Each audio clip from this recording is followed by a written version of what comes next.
Nobody warned me that invisibility is something you can choose, not have chosen for you. Choose. I walked into that library at 20 years old and made a decision, so quiet I didn't hear it myself until 50 years had passed, the decision to stay and to see and to ask for nothing back from a man who had built his entire existence around the principle that the people around him were not quite real. He was wrong about me. I knew it. I kept it to myself the way you keep a candle in a room with no windows, not for anyone else. Just to prove the dark doesn't win. I am still here. In every margin. In every page. He just doesn't know it yet. If you have ever loved someone from a careful distance, if you know the particular weight of being present and uncounted, stay. This story was made for you. Subscribe so the next one finds you too. The man who showed me to the library did not tell me his name. He said only, the desk, the lamp, the ledgers. 3 gestures, a pointed finger for each, and then he was gone, his footsteps retreating down a corridor so long I lost the sound of them before they stopped. Later I learned his name was Oren. I learned it the way you learn most things in that court, by paying attention to what everyone else ignored. The library was enormous in the way that rooms are enormous when they've never been designed for comfort, only for permanence. Shelves ran floor to ceiling along every wall, packed so tightly the spines had warped inward under the pressure of their neighbors. The smell was old paper and something underneath it, something mineral like wet stone that had been dry for so long it had forgotten how to be wet. A single oil lamp burned on the desk at the room's center. The flame did not move. I stood in the doorway for longer than I should have. Then I crossed the room, set my bag on the floor beside the chair, and sat down. The desk was bare except for the lamp and a ledger, already open to the first page. Blank. Waiting. Beside it, a quill cut to a precise angle, a small glass inkwell filled to exactly the right depth. Someone had prepared this space with the kind of care that expects to be invisible, the care of a person who knows their work will not be acknowledged and does it correctly anyway. I recognized that. The recognition settled in my chest like a stone dropped in still water. This is employment, I told myself, straightening the quill against the ledger's spine. This is a position. You are here to work. I did not look around the room again. I was looking around the room constantly. He came in just after the clock in the corridor marked 2 in the morning. Not that the hour meant anything in a building where no one slept. I heard him first. Or rather, I did not hear him, and the not hearing was so complete it had its own texture, a quality of silence that arrived before he did, like a drop in air pressure before a storm. The lamp flame did not so much as lean.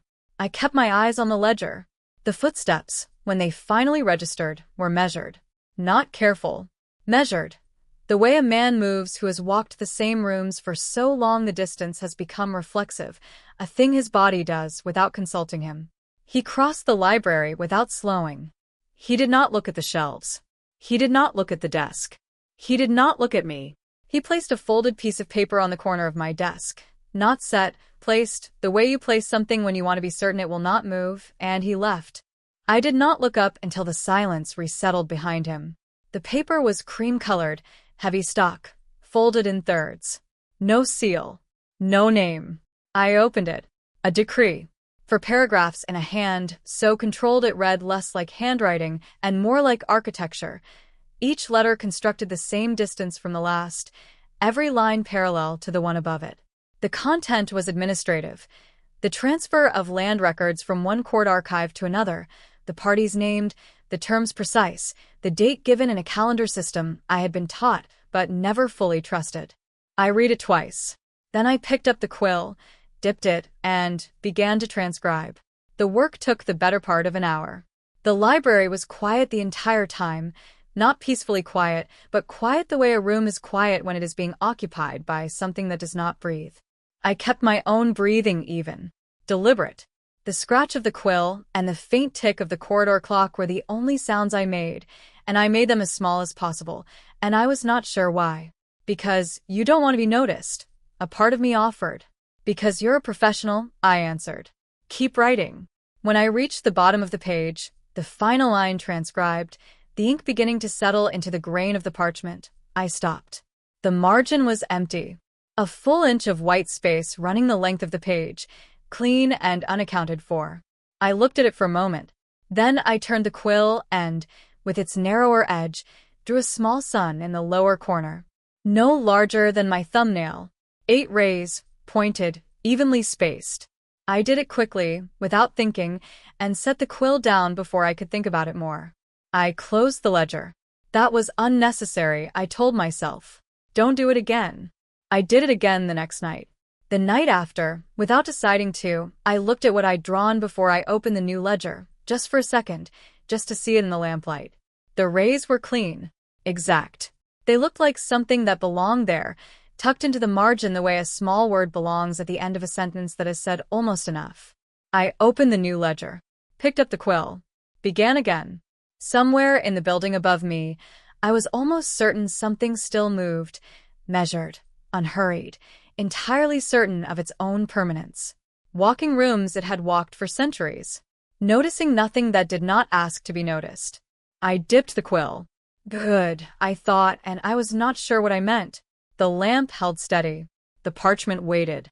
Outside, Richmond settled into its own particular dark, the James River low and cold somewhere beyond the stone walls, the city keeping its secrets the way it always had, without effort, without apology, without once looking up from its own long work. I wrote until morning. 15 years changes a room. Not the walls. Not the shelves, or the lamp, or the particular angle of the desk that I had stopped noticing sometime around year 3. What changes is the quality of belonging, the way a space begins to carry the shape of you, the way your body stops asking permission to be there. I was 35. The ledgers I had filled lined an entire wall now, spine to spine, dated in my own hand. I knew his handwriting better than I knew my mother's, better than my own. I could read his script in peripheral light, could tell within 2 sentences whether a decree had been written early in the evening or close to morning by the fractional loosening of his letters near the baseline. I had never told anyone this. There was no one to tell. The court had stopped watching me the way courts watch new things. I had become part of the library, the way the smell of old paper had become part of the library, present, unquestioned, unremarkable. Orrin still delivered my lamp oil without speaking. A woman named Bet left tea at the corridor door on cold nights, always gone before I reached it. Nobody asked what I was doing there. Nobody asked much of anything. That was fine. I had learned to live in the space of not being asked. The night I am thinking of, it was late October. I know because the James had that smell, cold mud and river grass. Coming through the high window, I had learned to crack open 2 fingers with to keep the ink from thickening. The chill was thin but real. My shawl was around my shoulders. The decree before me was a boundary amendment, long and precise, 12 pages of names and measurements that required complete concentration. I was completely concentrated. He came in at the usual hour. I heard the silence that preceded him, that quality of the room rearranging itself around a new pressure, and I kept my eyes on the parchment. He did not go to the desk. I registered this without turning my head. He had gone to the far shelves, the ones that held the oldest volumes, the ones so heavy they had bowed the wood of the shelf beneath them over the decades. I heard the particular sound of a large book being drawn carefully from a tight space, a slow exhale of compressed paper, and then nothing. He was still. That was the part that took effort to absorb. His usual movements through the library had a quality of transit, purposeful, minimal, finished. He arrived. He deposited. He left. The room's pressure lifted, and the air came back. This was different. He was simply standing there, at the far shelf, and I could feel it the way you feel a draft from a door left open in another room. Not cold exactly, not touching you, but present in a way your skin knows before your mind does. I kept writing. The quill moved. The letters came out correct. I checked them twice on the next line to be certain. Then I coughed. Small. Into my sleeve. The kind of sound you make when you have been very still and your throat decides, without consulting you, that it has been still long enough. I pressed my wrist to my mouth and held it there until it passed. He did not turn. Of course, he did not turn. I hadn't expected him to. I went back to the decree. In the margin, when I reached the bottom of the page, I drew the sun. But the line of one ray came out longer than the others, reaching past the margin's edge, almost into the text itself. I noticed it, left it, closed the ledger when I was finished, gathered my shawl tighter, and walked home through Church Hill in the dark, the cobblestones slick with the beginning of something that hadn't decided yet whether to be rain. I told myself it had been an ordinary night. I was very good at telling myself things. What I did not know, what I had no way of knowing, was what happened in that library after I left. I know it now. The way you eventually know the things that happened in rooms you were not in, the knowledge arriving late and sitting in your chest with all the weight of time it took to reach you. He went back to that shelf. Not that night. Weeks later, after other decrees, other evenings, the ordinary accumulation of the work between us. He went back, and he pulled the ledger I had been working on. Not the current one. The one from that October night. He opened it. Not to a particular page. To a random one. The way you open something when you are telling yourself you are not looking for anything specific. He saw the margin. The sun. 8 rays, and one slightly longer than the rest, reaching past its own border like it had somewhere to be. He stood there I don't know how long. Long enough that the word long is the only one that fits. Then, he closed the ledger, replaced it in its precise position on the shelf, spine flush with its neighbors, as if it had never moved. That was the night he almost looked. He did not let himself know that yet. I understand that kind of not knowing, the practiced kind, the kind you maintain through effort, so sustained it starts to feel like nature. He told himself what people tell themselves when they are protecting something they aren't ready to name, that it was decoration. A human habit, irrelevant to the work. He returned to that ledger twice more before the month was out. I know this because I am the one who kept the records of which shelves were touched, and when, a cataloging habit Oren had established in the building's earlier life and never rescinded. I didn't know what I was reading when I noted the dates. I was recording, not interpreting. The work, I would have told you if you had asked. I'm only doing the work. I went home those October nights through the same Churchill streets, past the same gaslit corners, thinking about nothing in particular. Thinking about the boundary amendment. Thinking about whether to ask Bet if the tea could be chamomile instead of black. Not thinking about the shape a single extended ray makes when it crosses a border it was never supposed to cross. Not thinking about that at all. The ledgers filled. The wall grew. Somewhere in a building I walked away from every morning. A man who had not once looked at me stood in the dark holding a book he kept telling himself meant nothing, and opened it to a random page, and stood very still. I was 35.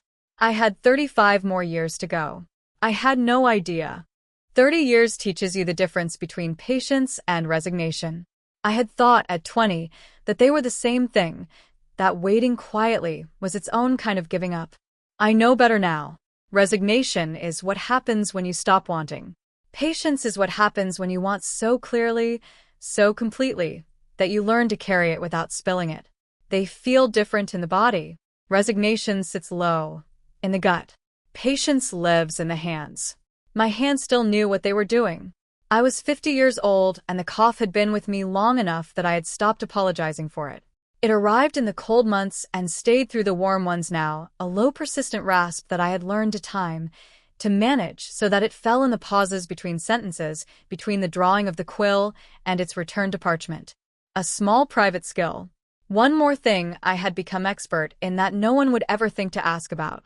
Outside, the James was flooding. I could hear it from the high window. Not the water itself, but the way the air changed when the river rose. A damp heaviness that pressed through the crack I kept open for the ink, carrying the smell of turned earth and submerged roots. Richmond flood years had a particular quality of muffled sound, as if the city was holding its breath. The streets of Church Hill would be waterlogged by morning. I had worn my good boots. I noted all of this the way I noted everything, precisely, without attachment. Then I turned back to the ledger and kept working. The suns had changed. I knew this the way you know something you have watched too slowly to see moving, the way you know a child has grown only when you stand them against the doorframe and see the mark from last year is suddenly at their shoulder. The first ones from 30 years ago were almost clumsy. 8 rays, uniform, the kind of sun a child draws instinctively because the form is simple and complete. I had not been trying to make art. I had been making a mark, something private, something mine in a space that belonged to record-keeping and nothing else. But the hand learns what the mind won't admit to wanting. By the 15th year, the rays had started to curve. Not dramatically, a slight arc, as if the light was moving, as if the sun was caught mid-turn. By the 20th, I was rendering them in negative space.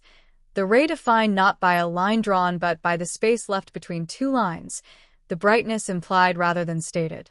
Some of the more recent ones were positioned so deliberately that they appeared to be throwing light across the text beside them, a land decree illuminated from its lower margin, as if the words required warmth to be fully understood.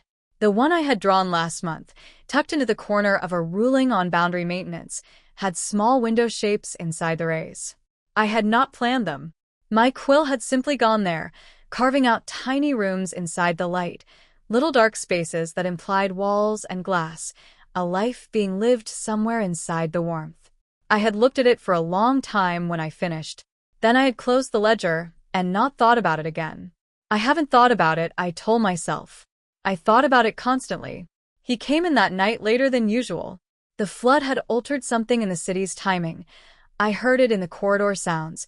The way voices that normally passed at a distance were closer, rerouted by waterlogged streets. He moved through the library, without pausing at the far shelf. His path took him past my desk. I did not look up. The quill moved. The words of the current decree transferred themselves to parchment in the correct order, and I was aware of all of it and aware of none of it because the air in the room had that quality again, the quality from 30 years of nights compressed into a single awareness, and my body knew before my mind registered that he had slowed. Not stopped. Slowed. His eye had caught the margin. I knew this the way you know when you are being read without being spoken to, a particular quality of attention that has weight, that lands differently than mere proximity. The open ledger. The sun in the lower corner, its curved rays, its rendered light. He kept walking. 3 paces past my desk, he stopped. He did not turn around. I kept writing. The sentence I was transcribing was about drainage rights along the eastern property line, and I copied every word of it with complete accuracy, while the back of him stood perfectly still not 4 feet from where I sat, and the flood-heavy air pressed in through the window, and the clock in the corridor did not move for what felt like 10 full seconds. Then he left. The room exhaled. Or I did. I did not check which. I stayed late that night, later than usual, after the lamp had burned low enough that I had to bring it closer to the page. When I finished, I did not close the ledger immediately. I held it open and looked at what I had drawn. The sun looked back. I had been drawing the same sun for 30 years. I knew the form so well I could produce it in near darkness, could draw it while my full attention was on the text beside it.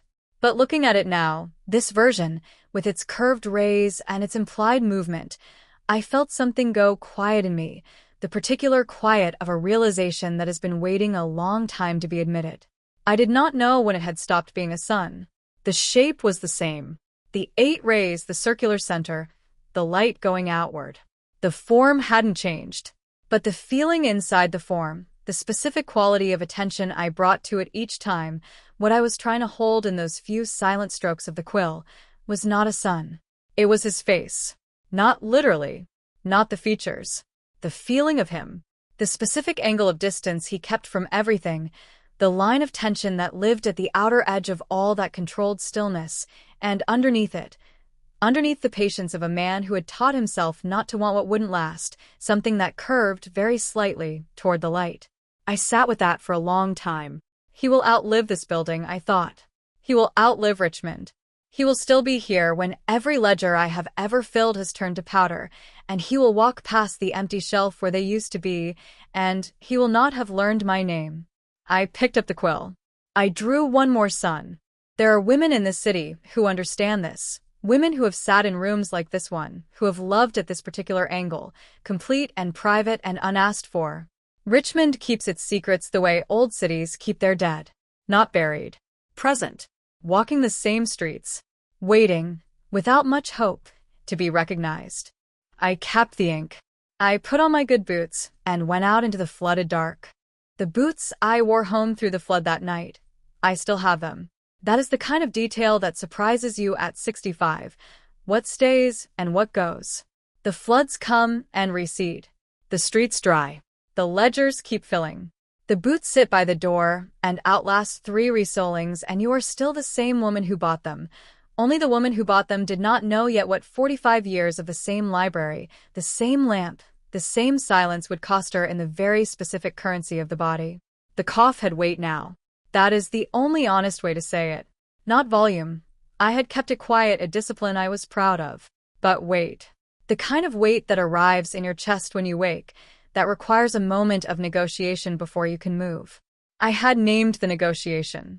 I called it the accounting. A few seconds each morning where I took stock of what the night had asked of me and decided what I could afford to give the day. Mornings were private. Nights were for the work. My handwriting had not changed. This was not luck. It was the result of 40 minutes every Sunday morning at my kitchen table, practicing the same letters over and over until my wrist found the old path through the stiffness, and the line held. Nobody knew I did this. It would have looked, to anyone watching, like obsession. To me, it was simply clarity. The work required precision, and the work would get precision, and the rest of it, the accounting, the slower hands, the earlier start time, was mine to manage and nobody else's business. I started my nights an hour earlier now. Same desk. Same lamp. Same finished hour. What changed was only the distance between the beginning and the end, and I handled that by giving the beginning more of me. This seemed correct. This seemed, in fact, like the only sane response to a body that was gradually renegotiating its terms. Petra arrived in October of my 45th year, sent by the court's administrative office with a brief note about expanded library duties and a posture that suggested she had been told almost nothing useful. She was young, 23, perhaps 24, with the careful alertness of someone who has learned to read rooms quickly. She learned the shelving system in 2 nights. She did not ask unnecessary questions. On the 3rd night, she asked an unnecessary question. She was helping me reshelve the older ledgers, the ones from the first decade, their spines faded to an identical pale gray, when she stopped and opened one. Not to read it. She had opened it to the margin. "What are these?" she said. I didn't look up from the shelf I was organizing. "Notation system," I said.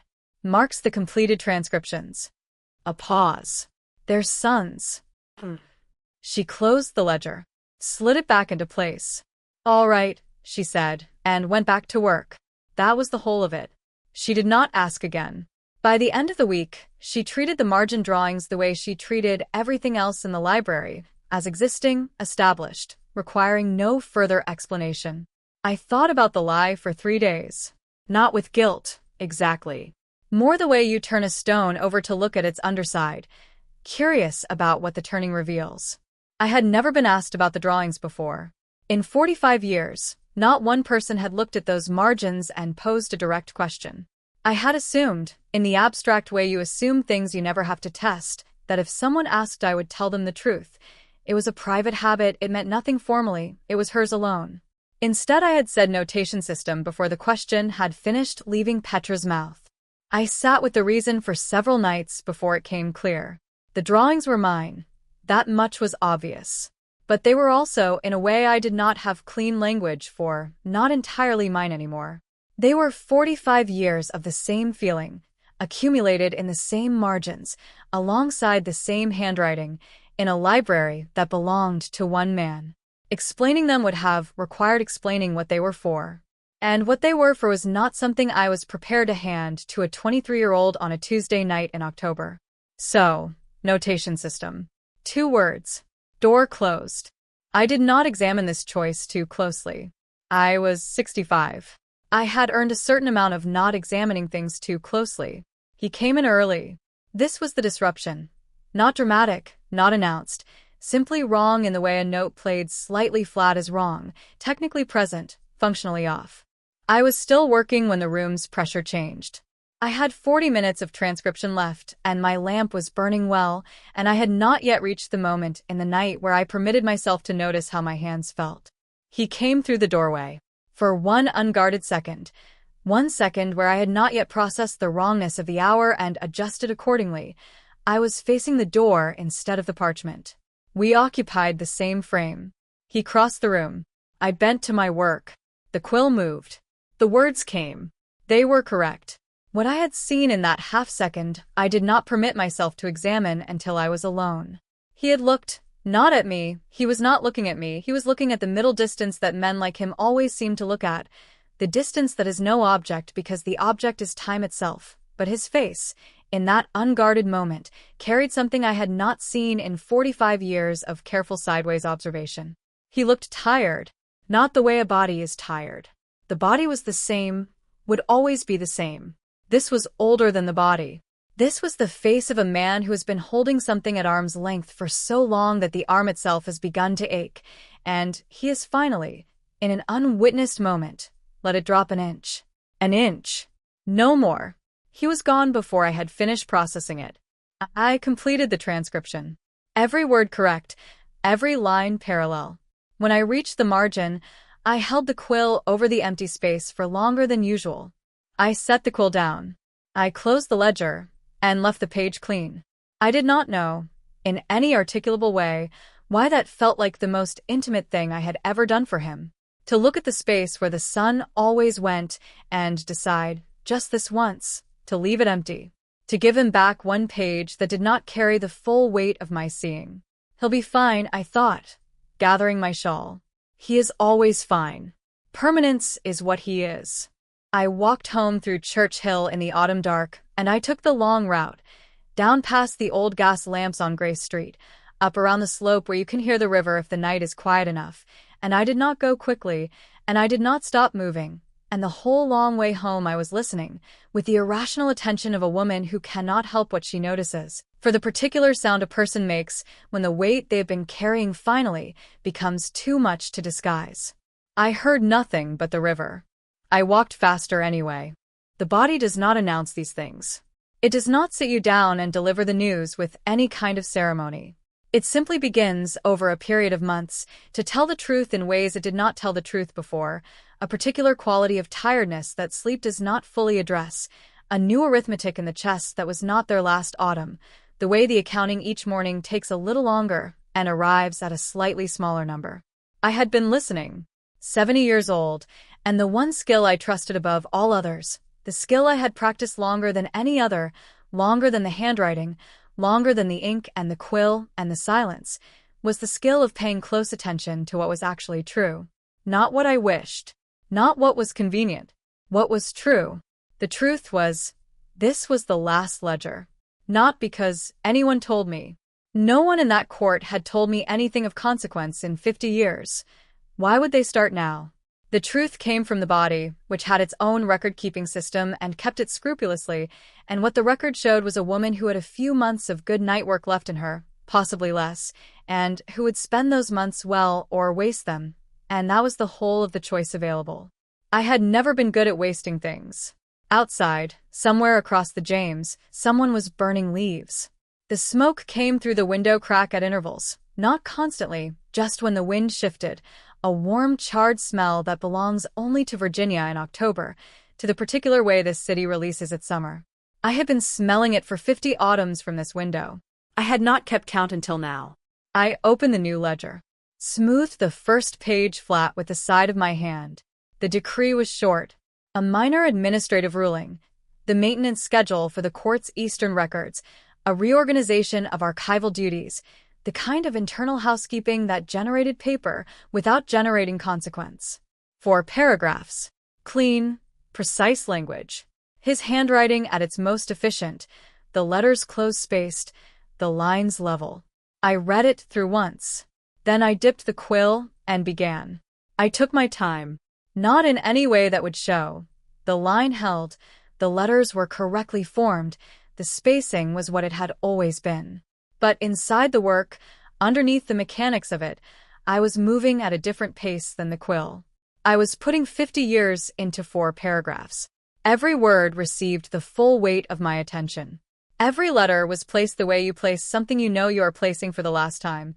Not slowly, not dramatically, just with a completeness of care that normal nights didn't require because normal nights assumed a next night. This night did not assume anything. The final sentence landed on the page. I drew the period, set the quill in its groove. Then I sat very still and looked at the margin. An inch of white space. The same inch that had been there on the first night, 50 years ago, when I had drawn 8 rays without knowing why and told myself I wouldn't do it again. The same lamp burning at the same angle. The same smell of old paper and stone underneath the drifting wood smoke. Different woman. Same margin. I picked the quill back up. I did not draw the sun. The quill moved to the margin, and the form that came was not the one I had drawn 10,000 times before. My hand knew what it was doing before I did, and I let it.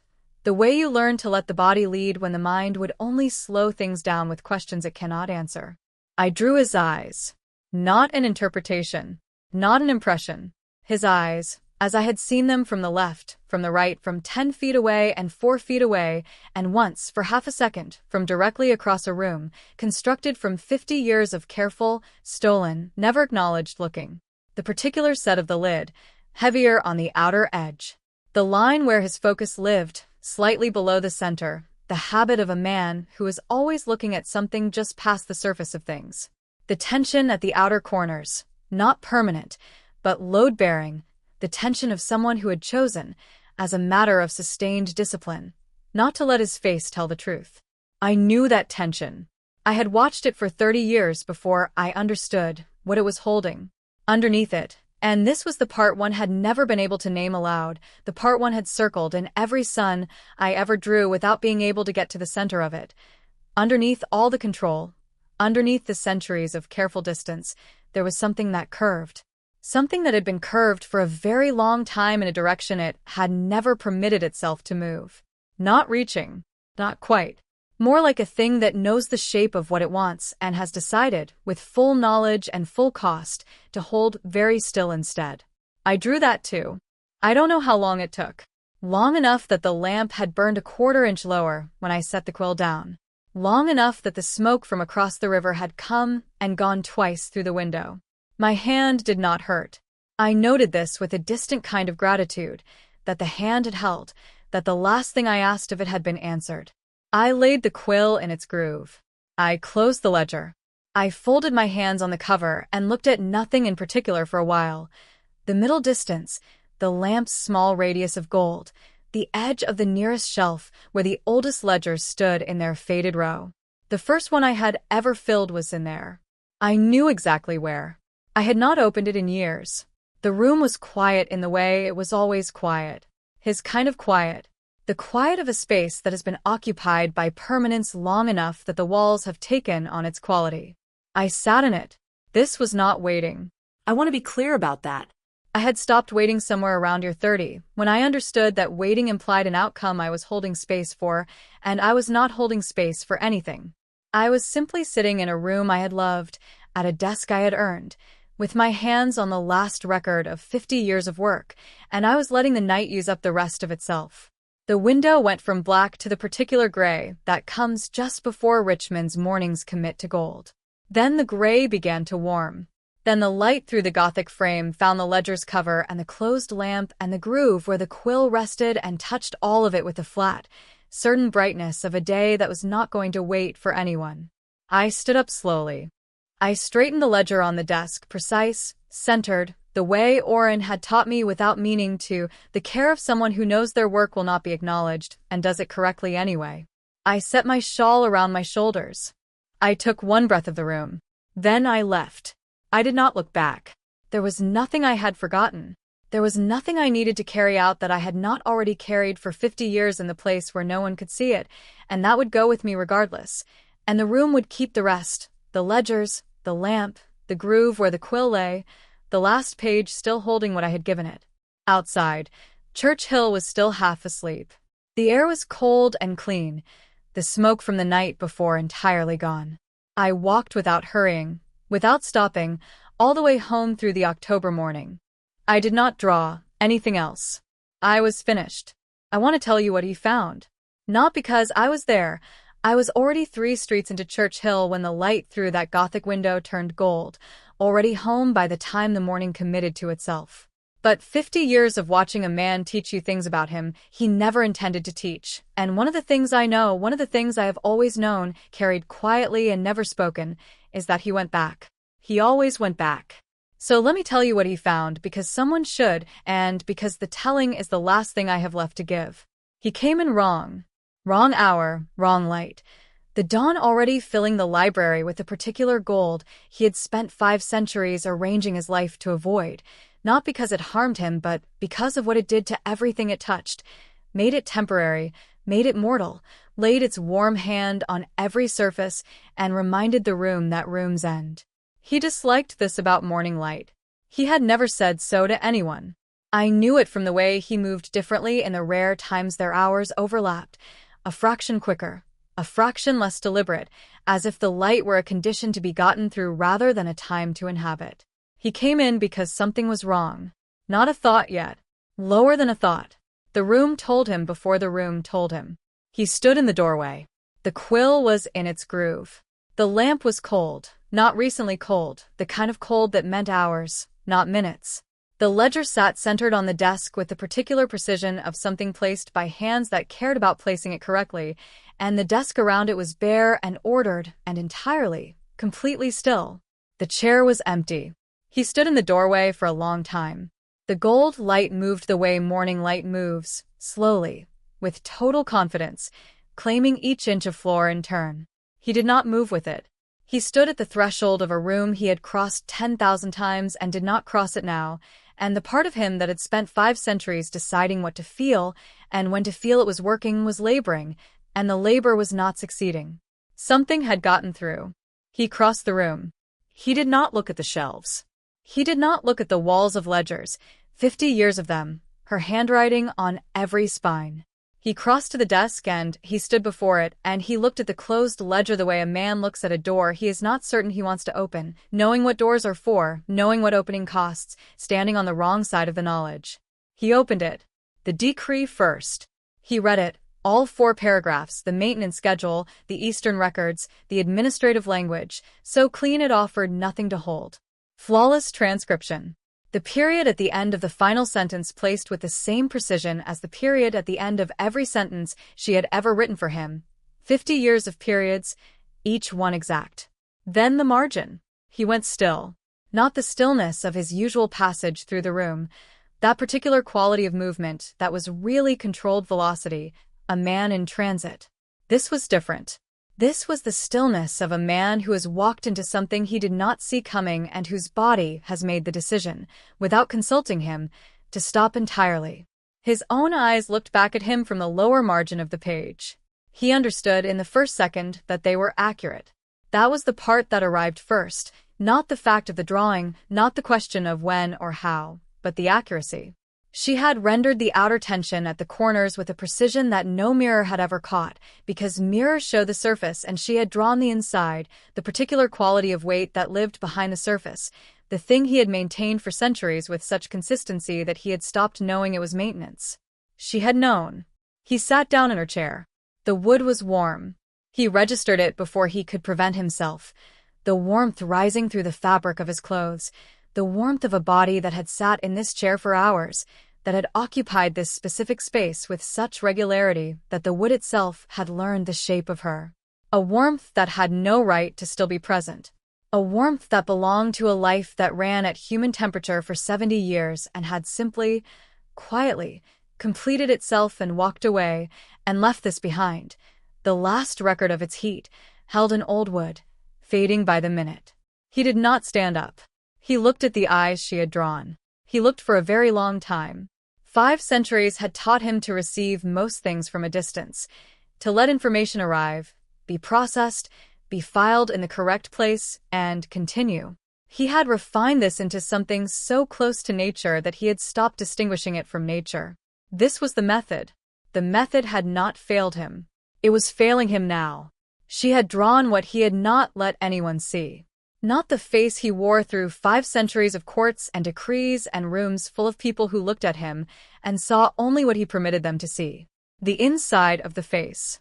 The place where the cost of all that permission lived, where 500 years of choosing distance over the alternative had accumulated into something with weight and shape and, underneath the control, a curve so faint it was barely there.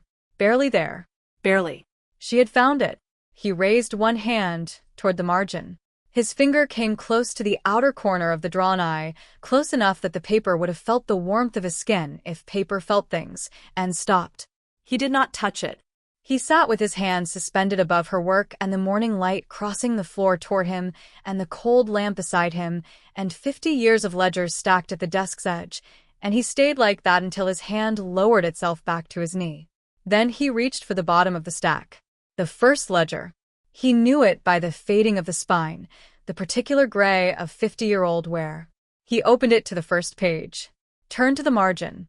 A small sun. 8 rays. Sharp-pointed. No larger than a thumbnail. The ink faded now, not gone, still fully legible, but softened by decades into something that looked almost tender. He closed his eyes. The ledgers on the shelf beside hers, the ones from before her time. He did not open them.